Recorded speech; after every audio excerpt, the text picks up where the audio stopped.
네, 시청자 여러분 안녕하십니까. 고수의 전략, 오늘도 최강욱 전 의원님과 함께합니다. 어서 오십시오. 네.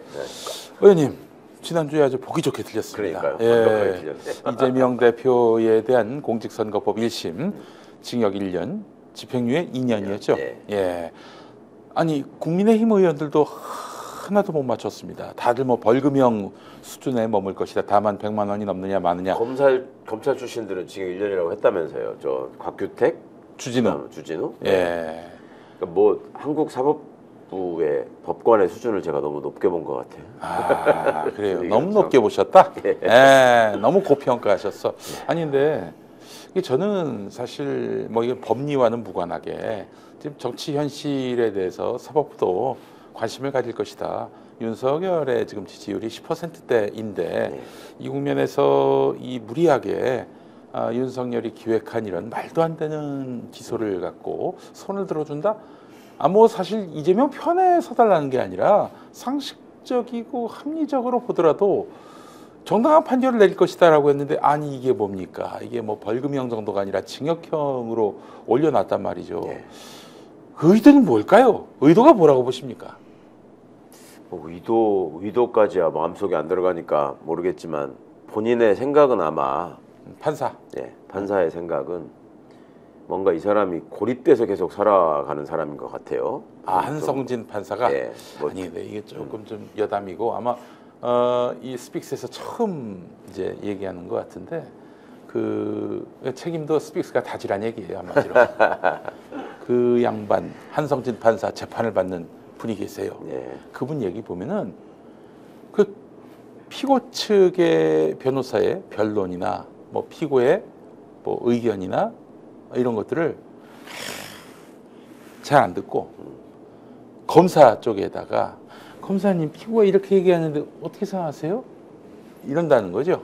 그런 판사들이 꽤 많이 있죠. 일면만 보고 그렇게 얘기한 것인지는 모르겠지만 피고 쪽 입장에서 봤을 때는 야 이거 대단히 불공정하게 지금 재판이 이어지는 거 아니야? 결과를 딱 직면했을 때 입 딱 벌어지는 거 아니야? 이 염려를 지금 하고 있어요. 그분이 왜곡해서 전달한 게 아니라면 그런 인상을 줬다는 것만으로도 법관으로서는 자질이 부족한 거죠. 그렇게 하면 안 되는 거지. 근데 이번 일 같은 경우에는 그러니까 양형 감각도 굉장히 의심스럽지만 본인의 마음 속에 이거는 이재명이라는 사람이 기본적으로 거짓말쟁이고 교묘하게 말을 비틀어 가지고 나를 속이려고 했다. 라는 마음이 있지 않는 한 그러니까 굉장히 피고인을 악의적으로 보지 않는 한 나올 수 없는 양형이라고 생각합니다. 아니 피고는 당연히 재판정에서 자기 유리하게 재판 결과가 나오길 바라는 마음에서 자기 입장에서 얘기하는 게 당연한 거 아닙니까? 그렇죠. 물론 당연한 건데 네가 지금 날 속여? 이런 재판은 원님 재판 아닙니까?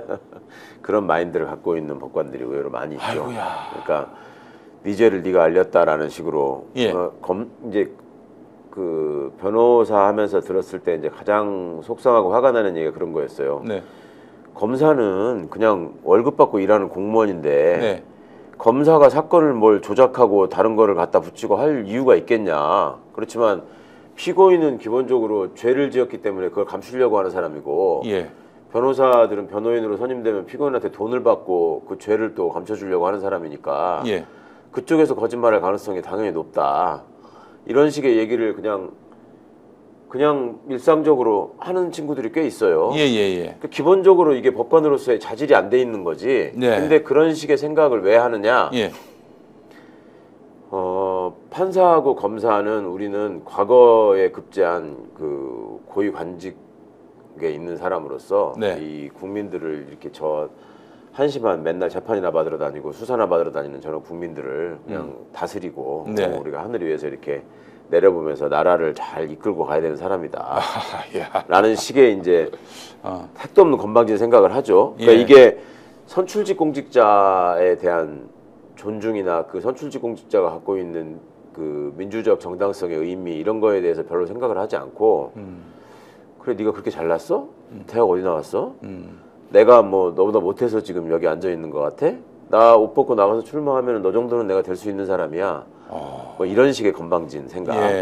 이런 게 이제 만연해 있는 건 아니겠지만 잠재의식 속에 그런 걸 품고 있는 사람들이 꽤 있고, 저는 이번 사건에서 그 사실관계에 관한 판단, 증거에 관한 취사 선택 이런 걸 보면서 네.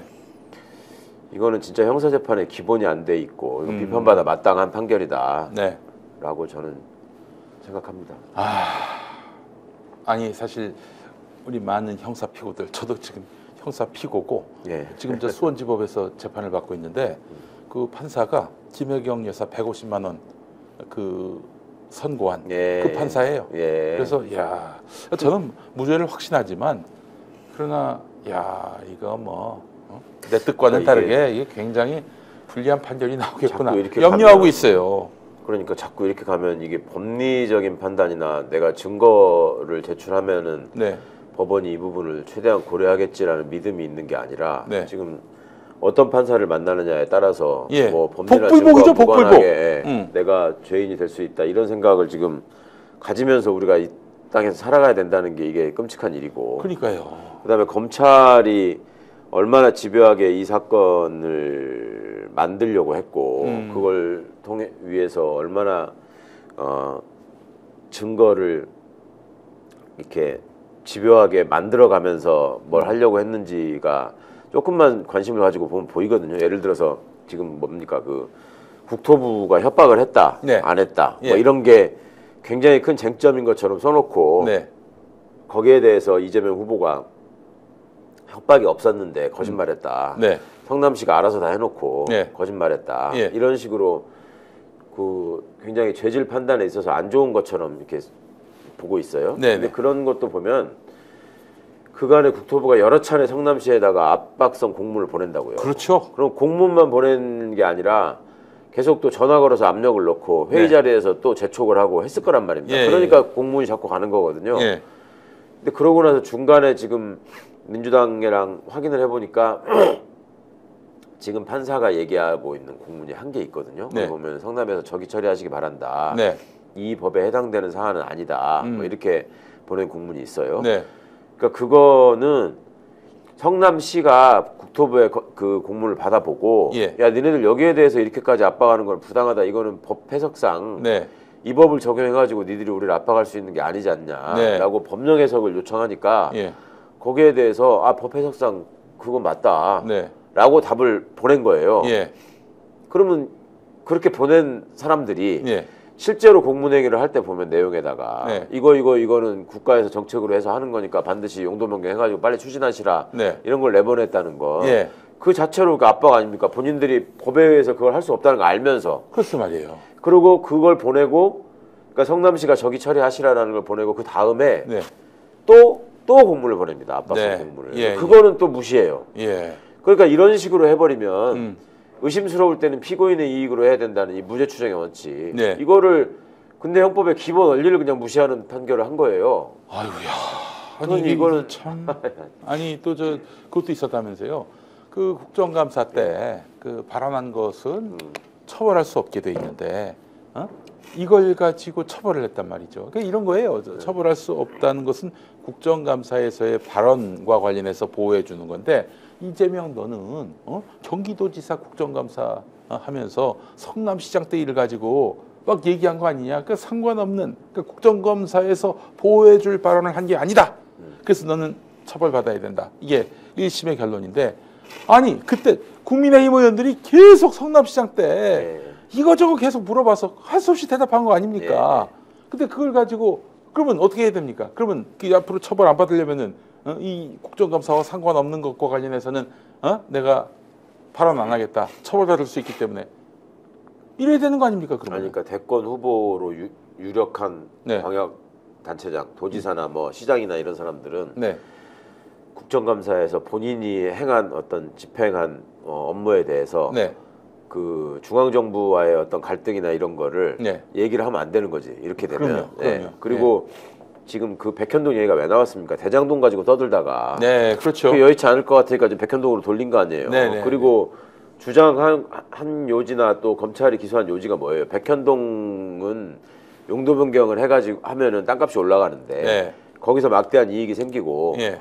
그거를 이재명이 성남시장으로서 챙겼을 것이다. 뭐 그런 걸 전제로 지금 한 얘기잖아요. 그렇죠. 이제 브로커들이 얘기잖아요. 이제 네. 뭐 이재명한테 로비해가지고 이재명이 큰 돈 벌려고 백현동을 이용했을 것이다. 그리고 말도 안 되는 그거에 관해서 국토부가 그거에 대해서 계속 용도 변경을 하라고 한 공문이 계속 있다는 것만 그것만 확인이 돼도 네. 아 이거는 사적으로 그냥 한 게 아니구나 네. 라는 게 그냥 입증이 돼버린 거예요. 네네네. 근데 그거를 기어이 있는 공문까지 무시해가면서 네. 딱 한 개 있는 공문을 들어가지고 네. 아니 뭐 압력 논적도 없는데 당신이 다 맘대로 해놓고 네. 왜 거짓말하느냐 이렇게 판결한다는 건 네. 진짜 납득이 안 가는. 아니 그러면 법률가이시면서 또 정치인이신 우리 최강욱 의원님께서 보시기에 이거는 2심 가서 바로 잡혀야 하는 거 아닙니까? 바로 잡혀야 법리대로 정상이죠. 보면 예, 당연히 바로 잡혀야 정상이고 예. 그리고 특히 이제 대법원이 일관된 판례로 얘기하는 게 뭐냐면 우리가 이제 선거운동 과정에서의 또 입후보한 사람의 허위 발언 네. 이거에 대해서 굉장히 엄격한 나라거든요 세계적으로. 네. 그러니까 미국만 경우를 봐도 그 트럼프가 그렇게 숱한 거짓말을 하는데도 지금 한 번 쉬었다 대통령 또 하지 않습니까? 오바마가 미국에서 태어나지 않았더니 예, 말도 안 되는 그러니까, 그런 거짓말을 했는데도 예, 그러니까 그게 잘했다는 게 아니라 예. 그런 식의 말하자면 그 허위 발언을 통해서 그 선거에 영향을 미치고 예. 자기가 당선되려고 노리는 사람 그래가지고 실제 당선된 사람 네. 이런 거는 민주주의를 파괴하는 거기 때문에 그냥 둬서는 안 된다. 네. 이게 당연히 입법 취지 아니겠어요. 네. 근데 반대당에서 집요하게 그 업적을 폄훼하거나 아니면 기존의 행정 성과를 깎아내리고 다른 어떤 의혹을 씌우려고 정치적 공세를 취하는 거에 대해서 네.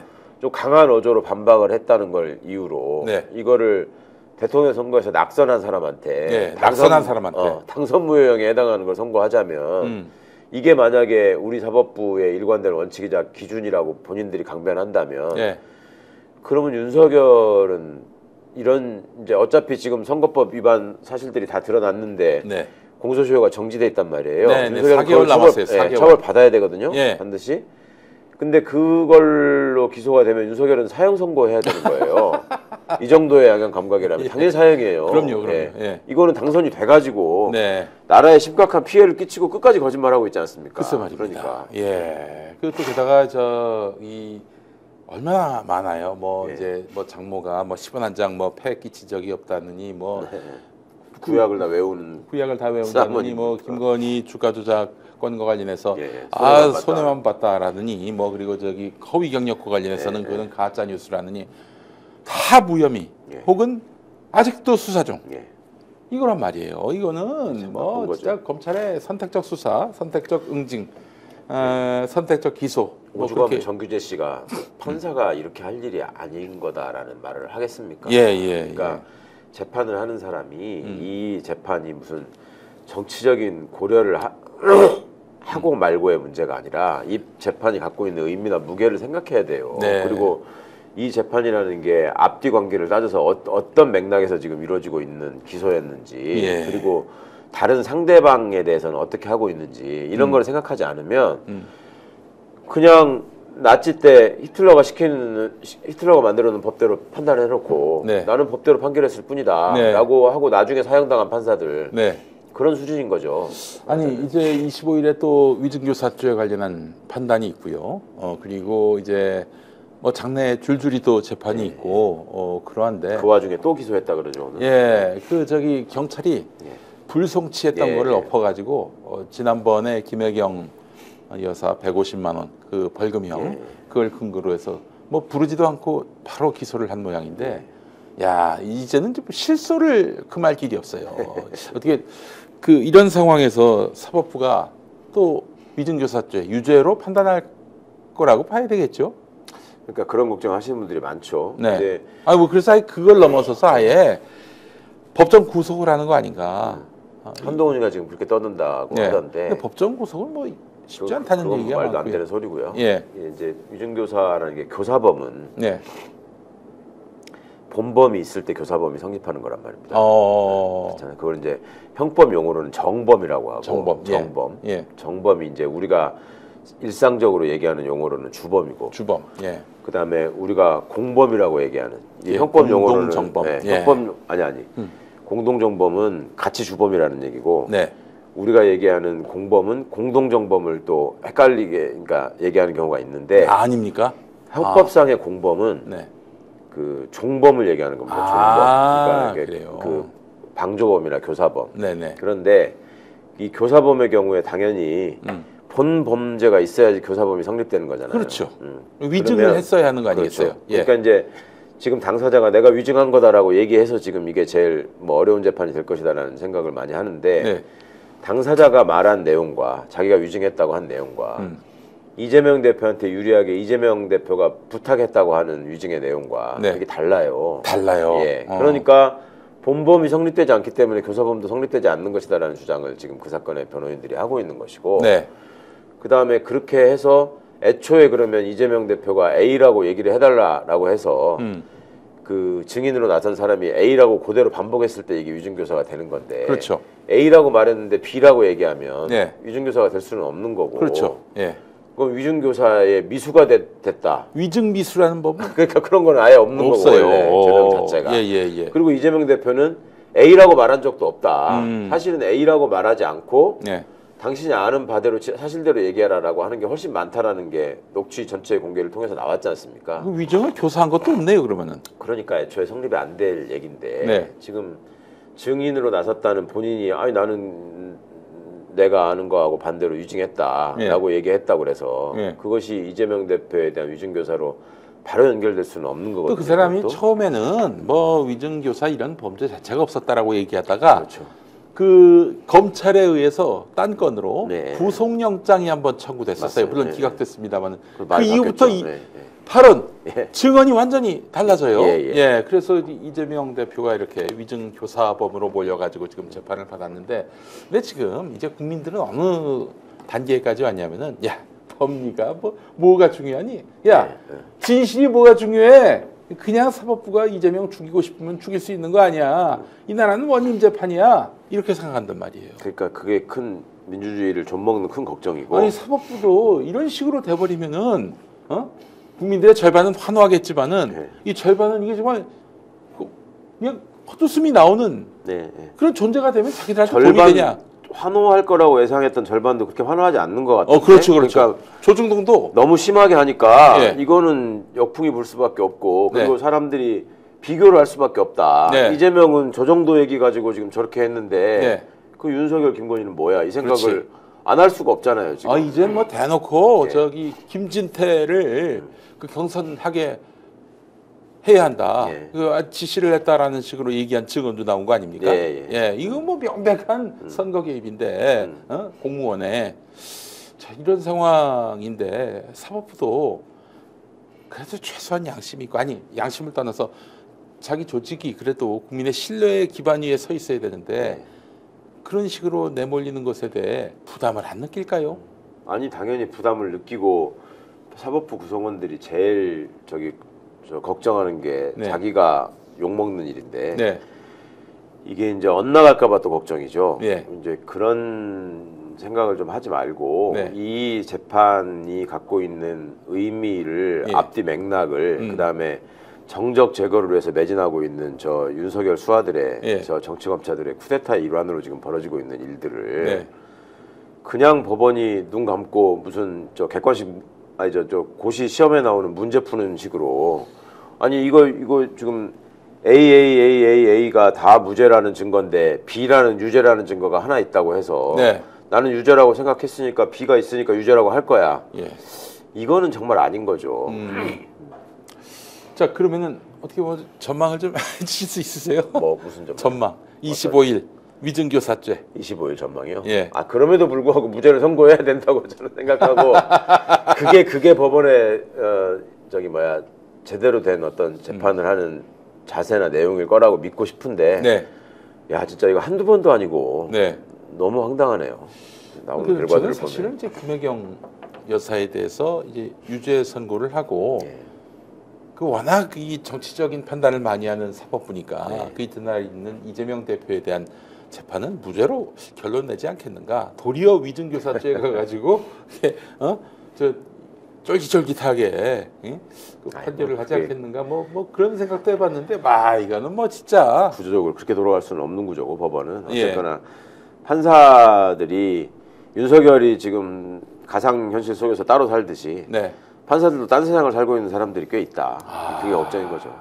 이런 우린 정당하고 또 공정한 재판을 네. 받고 싶어 하는데요. 일반인들은 소송의 위험은 늘 상존하고 있고 만약 정말 재수없게 형사 피고가 돼가지고 재판정에 선다면은 그러면 정말 판사님만 믿고 정의만 믿고 법리만 믿고 재판 받고자 하는 사람들을 안심시키는 그렇죠. 그런 사회 구조가 돼야 한단 말이죠. 네. 그러려면 어떻게 돼야 합니까? 그러니까 사법부가 존재 의미가 있으려면은 네. 이 소외되고 힘없는 사람들이 네. 사법부가 우리나라에 있어서 참 다행이다. 네. 라는 생각을 할 수 있어야 되거든요. 그렇죠. 예. 그게 예전부터 사법부에 대한 어찌 보면 가장 간명하면서도 그 제일 중요한 주문이었어요. 네. 사법부가 있어서 참 다행이다. 네. 근데 지금 보십시오. 이게 검찰이 준동하면서 나쁜 짓을 만들어내면 사법부가 그거를 추인해주는 역할을 지금 계속 하고 있단 말이에요. 뭐 그런 정도가 아니에요. 보니까 수원지법 같은 경우 예.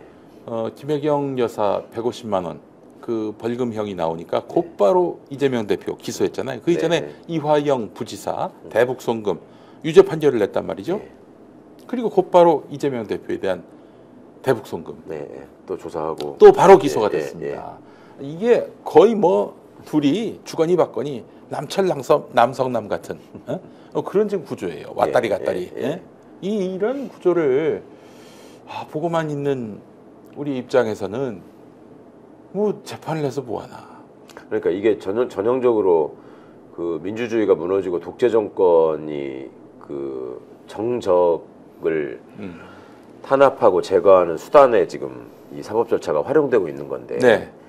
그런 부분에 대한 이 위기의식이나 인식이 없다는 게 이게 지금 황당하고 네. 끔찍한 일인 거죠. 예. 법원 구성원들이 그런 부분에 대해서 정말 각성하고 반성을 해야 됩니다. 근데 네. 모든 판사들이 다 그런 게 아니고 그 금요일 날 그 선고가 있고 나서 예. 저한테 현역 판사들이 예.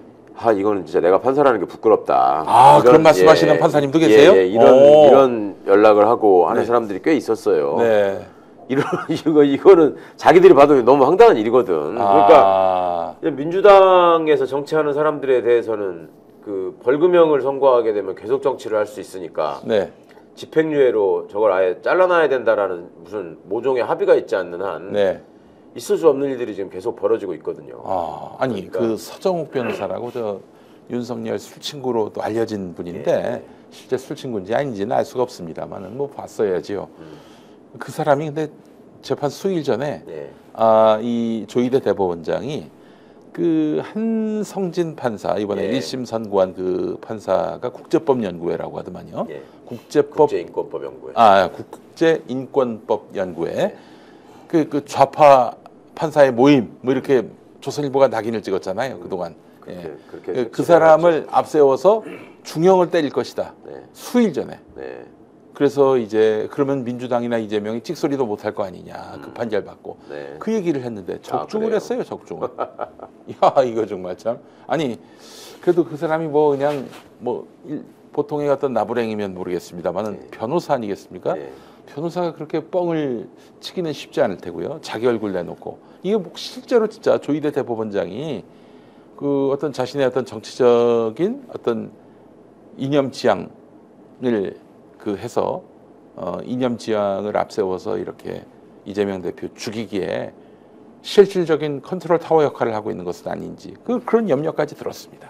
네, 거기는 뭐 아직 그 근거 없이 좀 너무 나가는 상상일 수 있고. 아니 근데 어떻게 그런 상상이 마음은 이해가 적중을 가나. 합니까? 적중을 해요. 아니 그 서정욱 씨가 얘기하는 게 그동안에 안 맞는 얘기가 훨씬 많지 않았어요? 그런가요? 아니 그것도 심지어는 수원지법에 훌륭한 판사라면서 김혜경 여사 그 판단 훨씬 이전에 그 중에 이번에 김혜경 여사 판단한 그 판사가 제 판사이기 때문에 제가 이름은 얘기하지 않겠습니다, 여러분. 철퇴를 맞을 가능성이 있기 때문에 그 사람 좋은 판사다. 거기에 또 신진우 판사, 이화영 1심 판결을 한. 그러면서 2명 또 얘기했는데 2명은 제가 기억이 나지 않습니다. 총 4명을 얘기했는데 수원지법에 아주 훌륭한 판사들이다. 이렇게 또 얘기했단 말이에요. 이거 보면은 이게 진짜 이 사법부가 완전히 극우 보수화됐다. 그래서 실제로 이 정치와는 완전히 담쌓은 듯한 변호사들의 그 모임이 있대요. 그 카톡방에. 거기 들어가 계신 한 변호사님 말씀이 그 판결 나고 곧장 올라온 반응이 야 이제 뭐 노조가 의뢰해도 하지 말아야겠다. 큰일 나겠다. 패소율만 높아지겠다. 그런 얘기가 나온다는 거예요. 예. 그러니까 그런 걱정을 현실적으로 할 수밖에 없는 지금 상황이 너무 지금 황당한 건데 실제로 법원이 보수가 되고 있는 건 맞는 거고 네. 그 법원 구성원들의 생각도 판사들 스스로 아니 뭐 저 정도까지 그 꼴통 같은 생각을 할 줄은 몰랐다. 네. 그러니까 얘기를 거의 잘 안 하지만 어떤 네. 현안이나 정치적인 문제에 대해서 예. 한 번씩 얘기할 때 보면 그러니까 세상에 대해서 그만큼 둔감한 거고 네. 뭐 정보의 그 통로나 이런 또 이렇게 습득 경로나 이런 것도 굉장히 제한돼 있고 기본적으로 본인들이 그 자리에서 그 역할을 하는 게 모든 면에서 잘나서 하는 게 아니라 네. 그냥 그 역할을 맡았을 뿐이라는 거에 대한 인식이 없고 아니 내가 제일 세상에서 똑똑하고 잘났어 누가 나한테 뭐라 그래 이건 내 정권인 거야 이런 식의 생각을 하면서 판결을 하면 계속 이제 국민적 시각하고 동떨어지는 판단을 할 수밖에 없게 네. 된 거죠. 네. 그러니까 예전에 이제 민주주의를 발전시켰던 나라들이 배심제나 국민참여재판 같은 걸 그렇지. 생각했던 이유가 예. 이게 건전한 국민들의 상식 수준과 벗어나는 판결을 해오던 역사적 경험이 있기 때문에 네. 그거를 막아야 된다. 네. 그것이 국민 주권을 오히려 저해한다. 네. 라는 생각 때문에 만든 제도인데 네. 우리도 이제 진짜 심각하게 고민해야 될 상황이 온 것 같습니다. 그 재재판 수원지법의 재재판 같은 경우 지금 판사 말고 전에 있던 판사가 예. 국민참여재판 요청했거든요. 예. 그냥 이런 지하에 거절을 했습니다. 그래요. 왜 그럴까요? 저도 이해를 할 수가 없어요. 아니 법원에는 국민참여재판 신청하세요. 예. 뭐 권고를 하고 막 홍보를 하는데 예. 신청을 했더니 쌩 까는 거예요. 뭐야 도대체 그러면 홍보나 하지 말든가. 아 이거 정말 없네. 아마 그래서 이 유죄를 주려고 아예 작심을 했구나. 그 저 국민참여재판 하게 되면은 뭐 당연히 제가 유리할 수밖에 없거든요. 예. 예. 그런데 뭐 그래서 참 법원이 이제 상식의 편, 법리의 편, 뭐 약자의 편까지는 아니더라도 국회에서 일할 때 제가 국정감사 때나 되면 항상 그 말을 진짜 꼭 당부하고 진심으로 부탁을 했는데 네. 법원이 있어서 참 다행이라는 생각을 갖게 해달라. 네. 근데 이게 지금 법원이 국민들의 걱정거리가 되고 있으니 예. 뭡니까 이게 지금 예. 현실이. 아니 근데 한성진 판사 전에 어떤 판사가 있었는데 그 판사를 조희대 대법원장이 교체를 했다 이런 썰도 있어서 야 그래요? 예. 그래서 그거 애써서 모르겠네. 정말 그렇게 유죄 판결을 내게 하려고 했던 게 아닌가 그런 생각도 들고 한성진 판사가 국제인권법 연구회라고 해서 무슨 특정한 성향을 갖고 있을 것이다라는 거는 관계가 없는 얘기인 것 같고. 아니 그러니까 만약에 이번에 이재명 무죄 이렇게 나왔으면 틀림없이 조선일보가 국제법 연구에 운운할 겁니다. 네, 또 그렇겠죠. 예. 고향이 뭐 어떻다느니 또 할 거고 했을 텐데.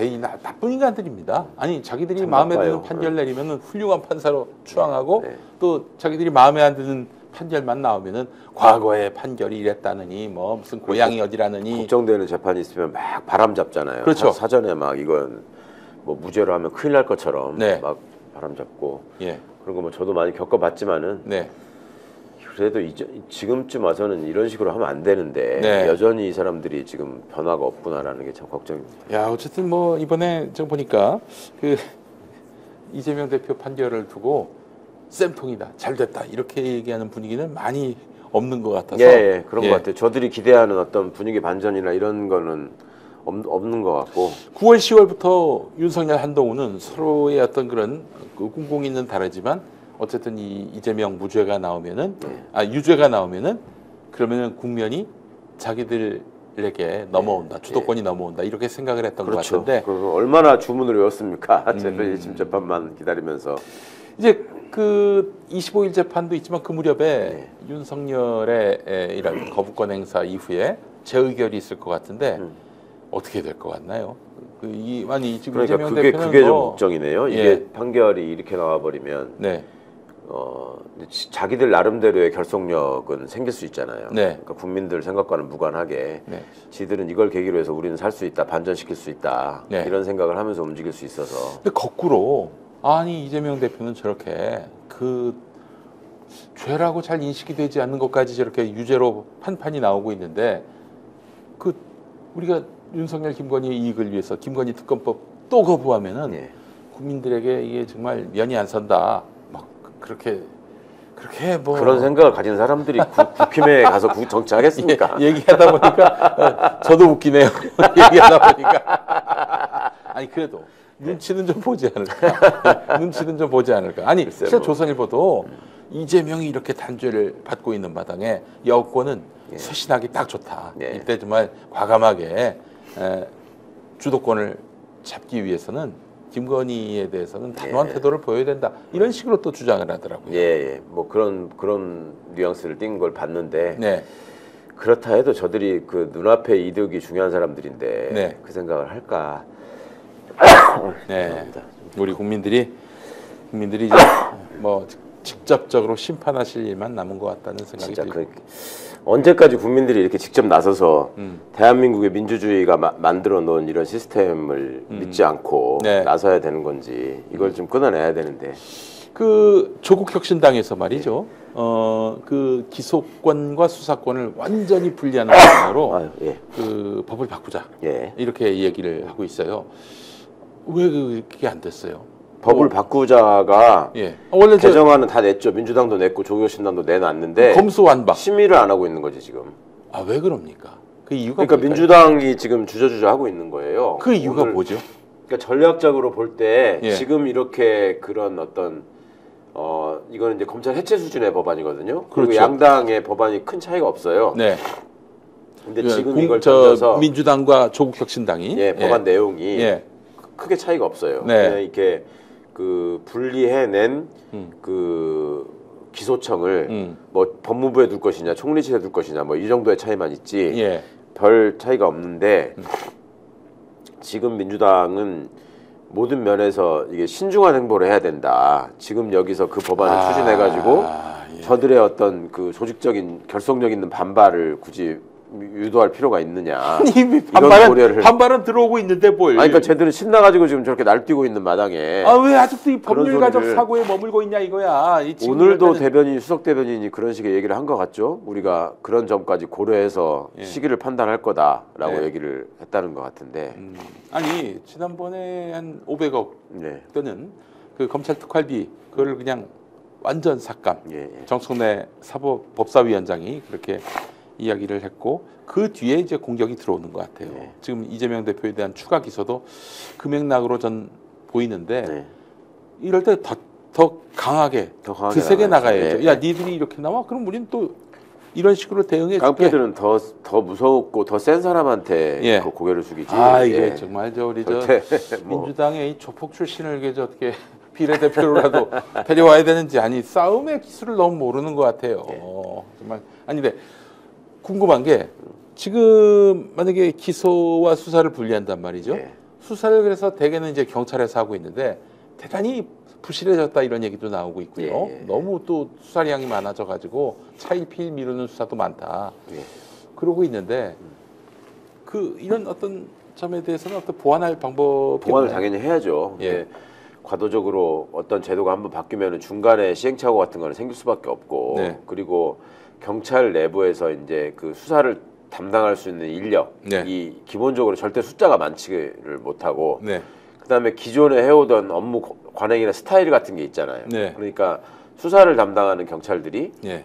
이 대충 그냥 조사해가지고 검찰로 넘기면 우리 할 일은 끝난다. 네. 이런 마인드로 살아오던 사람들이 많이 있었기 때문에 네. 뭐 잘하면은 뭐 자기들이 거기서 알아서 뭐 하겠지. 수사에서 또 기소하겠지 이렇게. 예. 우리가 권한도 없는데 뭐 여기서 굳이 이렇게 열심히 할 필요가 뭐 있어 이런 생각하는 사람들이 상당수 있었기 때문에 그런 의식 구조도 좀 바뀌고 네. 책임감을 갖고 예. 제대로 된 수사를 하려면 시간이 좀 필요한 건 맞습니다. 네. 그런데 그렇다고 해서 우리가 이걸 미루기 시작하면 이거 아무 일도 할 수가 없는 거고요. 그래서 지금 기존의 검찰에서 수사를 하고자 하는 인력을 그렇지. 수사청을 만들어가지고 그쪽으로 다 수사 인력을 모으면 된다라고 지금 얘기하는 거잖아요. 네, 그러니까 네, 네. 그런 구조가 완성되지 않은 상태에서 법을 위반한 시행령에 따라서 검찰이 자꾸 왜곡되게 권한을 행사하고 있고 네. 그 와중에 경찰은 지금 어찌 보면 우왕좌왕하고 있는 형국이라서 예.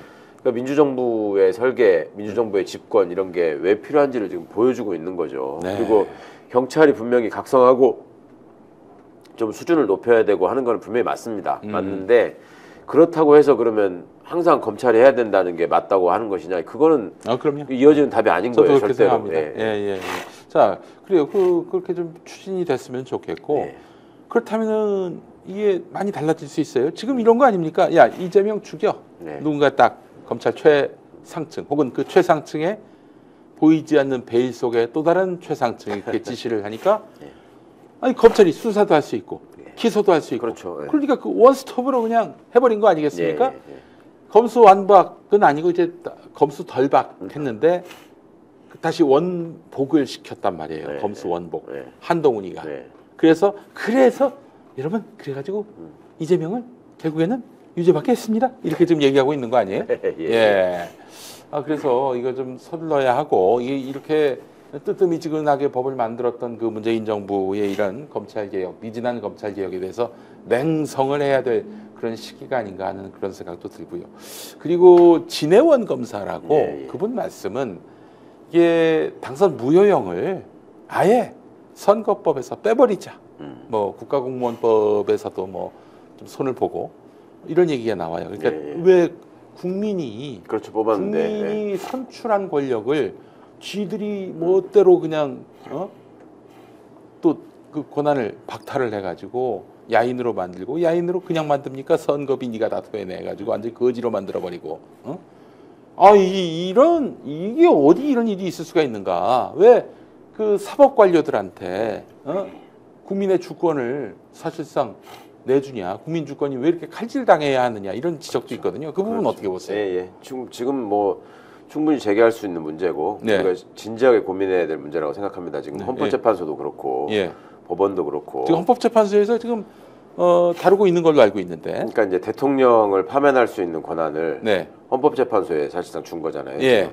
그다음에 이 주요 공직에 대한 그 탄핵 결과의 파면권도 헌법재판소가 갖고 있는 거고 과거에 이제 이것도 이제 군부 독재가 낳은 잔재인데 예전에 그 국회라고 하는 것이 별 의미가 없었잖아요. 그렇죠. 그냥 여당의 거수기로서 그냥 있었던 그리고 늘 압도적인 의석을 점유했던 그냥 독재 주구들이 있었던 데가 서식하던 데가 국회 아닙니까? 그렇죠.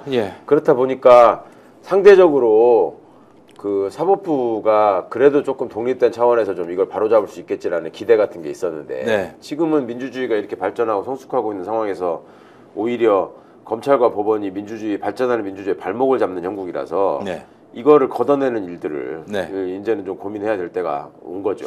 그 도리어 그러면은 그 나쁜 권력자를 중도에 끌어내릴 방법이 국민의 손으로 하면 되는 거 아닙니까? 국민소원제 이런 걸 다시 활성화시키고 그럼 되는 거 아니에요. 근데 왜 국민이 선택할 권리를 수사기관, 사법기관이 가져가서 지들 멋대로 칼질하냐 이거예요. 그렇죠. 그리고 지들이 잘못한 거에 대해서는 또 탄핵이나 이런 절차를 통해서 하려고 하면은 엄청나게 엄격하게 해석해가지고 이거는 그렇게 하면 안 되는 일이다 라고 끼리끼리 모여가지고 하고 있고 이거를 빨리 극복하고 우리가 정리해야 됩니다. 새롭게. 그래야 할 것 같습니다. 그런 논의가 있어야 될 텐데 지금 이 국면에서 뭐 그 당선 무효를 없애는 그런 법안을 어떻게 추진하냐? 그거 저기 밖에 있는 사람들이나 떠드는 얘기다. 이렇게들 또 생각하더라고요. 제가 열심히 또 얘기하고 있는데 조국 혁신당에서 또 저기 탄핵안 먼저 제기를 했어요. 근데 뭐 민주당이 받아가지고 양당이 추진한들 그게 되겠는가? 근데 모르죠.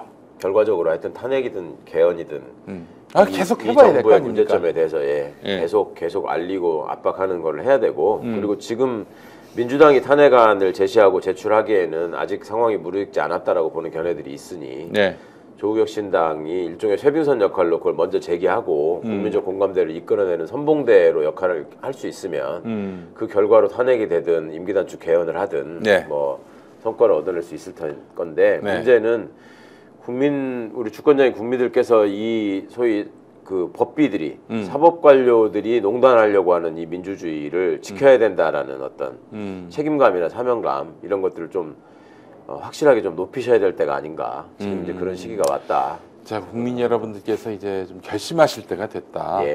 결국에는 이 모든 짜여진 판, 고착되고 있는 판을 혁파할 그런 힘은 오로지 국민들의 맞습니다.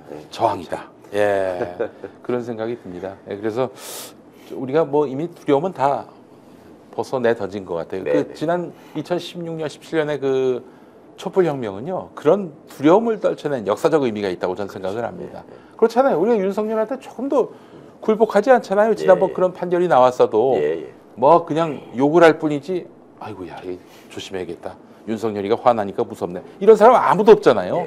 그렇기 때문에 이제는 이제 거리로 나오시기도 하고 보다 적극적으로 이 권력과는 이제 더 이상 오래 갈 수가 없다.